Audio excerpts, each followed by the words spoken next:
ക്രിസ്തുവിന്റെ അന്ത്യത്താഴത്തിന്റെ സ്മരണ പുതുക്കി വിശ്വാസികൾ ഇന്ന് പെസഹ വ്യാഴം ആചരിക്കുന്നു. ദേവാലയങ്ങളിൽ വൈകിട്ട് തിരുവത്താഴ ദിവ്യബലിയും കാൽകഴുകൽ ശുശ്രൂഷയും നടക്കും. നാളെ രാവിലെ കത്തോലിക്ക സഭകളുടെ നേതൃത്വത്തിൽ കുരിശിന്റെ വഴി നടക്കും. Ann Maria Sunny Kakkanad mount Saint Thomas ദേവാലയത്തിൽ നിന്ന് തത്സമയം വിവരങ്ങൾ നൽകാനായി ചേരുന്നുണ്ട്. ആൻമരിയ, ഇന്നിപ്പോൾ പെസഹ വ്യാഴമാണ്. എങ്ങനെയാണ് പള്ളിയിൽ ചടങ്ങുകളൊക്കെ, പ്രാർത്ഥനകളൊക്കെ ആരംഭിച്ചു?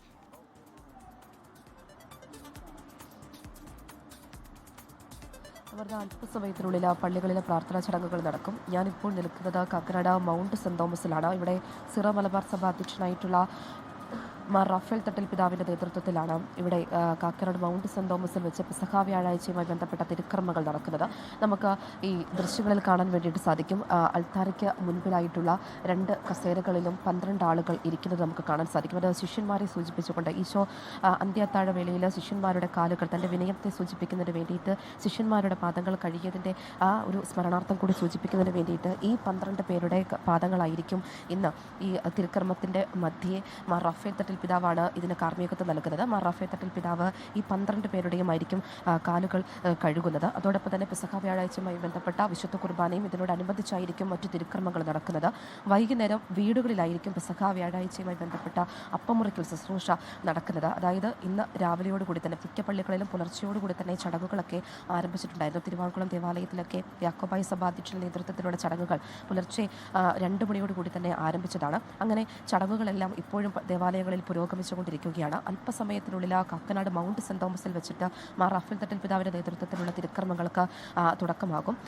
ഇത് പെസഹ വ്യാഴാഴ്ച, അമൃത പെസഹ വ്യാഴാഴ്ച സൂചിപ്പിക്കുന്നത് ഏറ്റവും വലിയ സഹനത്തിലേക്ക് ക്രൈസ്തവർ കടക്കുന്നു എന്നതിൻ്റെ ഏറ്റവും വലിയ തുടക്കം അത് പെസഹ വ്യാഴാഴ്ചയോടുകൂടി തന്നെയാണ് ആരംഭിക്കുന്നത്. നാളെയാണ് യേശുവിൻ്റെ കുരിശുമരണത്തെ സൂചിപ്പിച്ചതുകൊണ്ട് ക്രൈസ്തവർ കുരിശുമലകൾ കയറുന്നത്. അതുപോലെ ദുഃഖത്തിൻ്റെ ദിവസമായിട്ടാണ് നാളെ ഇതിന് തുടക്കമാകുന്നത്. അങ്ങനെ ഈശോയുടെ ഉത്ഥാനത്തിന്റെ ഓർമ്മകളിലേക്ക് ക്രൈസ്തവർ കടന്നു വരികയാണ്. നമുക്ക് ദൃശ്യങ്ങളിൽ കാണാം. ചടങ്ങുകളിലേക്ക്, തിരുക്കർമ്മങ്ങളിലേക്ക്, പെസഹ വ്യാഴാഴ്ചയുടെ തിരുക്കർമ്മങ്ങളിലേക്ക് കടക്കുകയാണ് അവർ.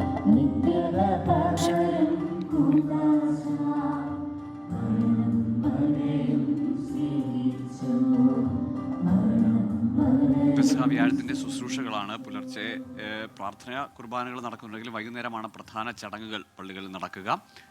പെസഹ അപ്പം മുറിക്കലൊക്കെ വൈകുന്നേരം വീടുകളിൽ നടക്കും. ഈ അന്ത്യത്താഴത്തിൻ്റെ ഓർമ്മകൾ പുതുക്കുന്ന ദൃശ്യാവിഷ്കാരമടക്കം പല പള്ളികളിലും ഒരുക്കിയിട്ടുണ്ടാവും.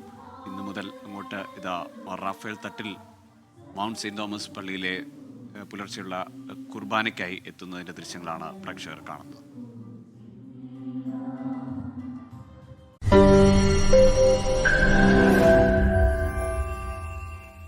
ലോകത്തെവിടെയായാലും ഏത് സമയത്തും 24 വാർത്തകളും ഓഗ്മെന്റഡ് റിയാലിറ്റി പാക്കേജുകളും എക്സ്പ്ലെയിനറുകളും വിശദമായി കാണാൻ ഞങ്ങളുടെ യൂട്യൂബ് ചാനൽ നിങ്ങൾക്ക് സബ്സ്ക്രൈബ് ചെയ്യാം.